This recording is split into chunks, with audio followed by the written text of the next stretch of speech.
Good morning all of you. आज हम आप लोग को बताने वाले हैं कि मूल्यांकन की नवीनीकरण का उपयोग क्या क्या है, इवैल्यूएशन ऑफ रिन्यूअल यूजेज क्या क्या है।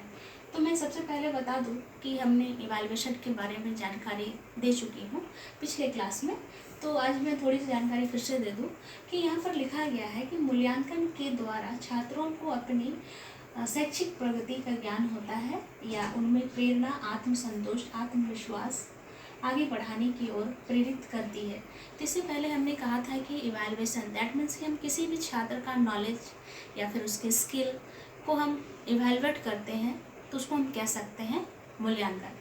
तो इसमें कहा गया है कि अगर हम किसी स्टूडेंट का प्रगति या ज्ञान का इवैल्यूएशन करते हैं जिससे कि उसको आत्मसंतोष मिलता है, और इवैल्यूएशन के दौरान हम इवैल्यूएट करते हैं तो उसके अंदर जो कमियां हैं उसको वो सुधार कर सकता है। लाइक अगर हम एग्ज़ाम लेते हैं बच्चों का, चाहे वो हायर एजुकेशन का हो या फिर लोअर एजुकेशन का हो, तो जब हम उसका इवैल्यूएट करते हैं, जब हमको पता चलता है कि उसका किस सब्जेक्ट में कितना मार्क्स आया है और किस में कम आया है, किस में ज़्यादा आया है, तब उसका जब हम जानकारी दे देते हैं बच्चों को तो ऑब्वियसली वो अपनी कमियों को सुधारने का कोशिश करता है, तब हम उसको कह सकते हैं इवैल्यूएशन।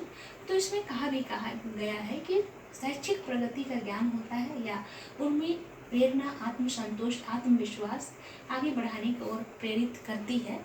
जैसे कि जब हम इवैल्यूएट करते हैं और उसका जो कमियां आ जाती हैं नज़र, तो अपनी कमियों को सुधार करने के लिए वो कोशिश करने लगता है, अपने आप को प्रेरित करने लगता है, मोटिवेट करने लगता है।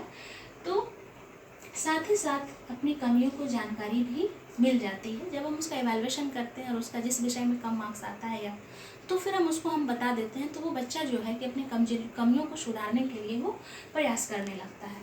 फिर यहाँ हमने कहा है कि जो उन्हें भविष्य में परिश्रम करने की प्रेरणा देती है। जब बच्चे का मार्क्स कम आता है या फिर वो एक क्लास में प्रमोट हो जाता है तो सोचता है कि हमको नेक्स्ट क्लास जाने के लिए हमको अच्छी मार्क्स लाना पड़ेगा, तो वो परिश्रम करने लगता है।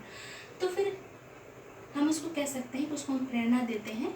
और छात्रों के साथ साथ मूल्यांकन अध्यापकों के लिए भी अत्यंत महत्वपूर्ण है। यह शिक्षकों की प्रभावशीलता को इंगित करता है। लाइक एग्जाम्पल है कि सिर्फ हम स्टूडेंट का इवैल्यूएशन नहीं करते, कभी कभी टीचर का भी इवैल्यूएट होता है। स्टूडेंट भी टीचर का इवैल्यूएशन कर लेता है, और अगर टीचर अच्छी पढ़ाती है तो स्टूडेंट के लिए वो टीचर जो होती है वो इफ़ेक्टिव होती है, ज़्यादा प्रभावशाली होती है, और बच्चों को जो भी वो पढ़ाती है, जो भी कंटेंट देती है, कुछ भी विषय वस्तु देती है, उनके लिए वो ज़्यादा प्रभावी होता है। फिर है कि छात्रों को मूल्यांकन के लिए प्रोत्साहित करता है, कक्षा शिक्षण में सुधार भी लाता है। हम बच्चों का भी कमियों को सुधारते हैं और उनका कमियों को हम बताते हैं इवैल्यूएट करने के बाद, और साथ ही साथ टीचर को भी इवैल्यूएशन के दौरान टीचर को भी अपना कक्षा शिक्षण में सुधार लाने की मौका मिलता है। तो इसको हम कह सकते हैं कि मूल्यांकन के नवीनीकरण का उपयोग। तो उसमें हमने बताया है कि मूल्यांकन के नवीनीकरण का उपयोग में क्या क्या है। तो पहला है पृष्ठ क्वेश्चन इनपुट, जिसको हम इंग्लिश में कह सकते हैं फीडबैक फॉर इनपुट, और नेक्स्ट है तत्कालीन पुनरावृत्ति, जिसको हम उसको दो भागों में बांट सकते हैं, दीर्घावधि पुनरावृत्ति, immediate revision, long term revision. Next है कि विशिष्ट सुधार और व्यापक सुधार, specific improvement, comprehensive improvement.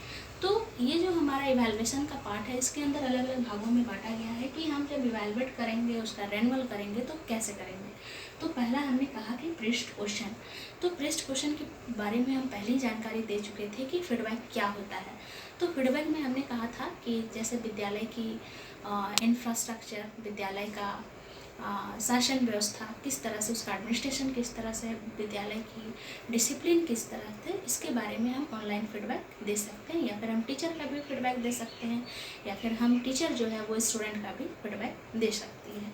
Next जो है कि तत्कालीन पुनरावृत्ति या दीर्घावधि पुनरावृत्ति। कहने का अर्थ है कि हम किसी भी स्टूडेंट का तुरंत इवैल्यूएशन कर सकते हैं, पुनरावृत्ति कर सकते हैं, उसको हम दोबारा सुधार सकते हैं उसका पुनरावृत्ति करके, या फिर लंबे समय के लिए भी हम करते हैं।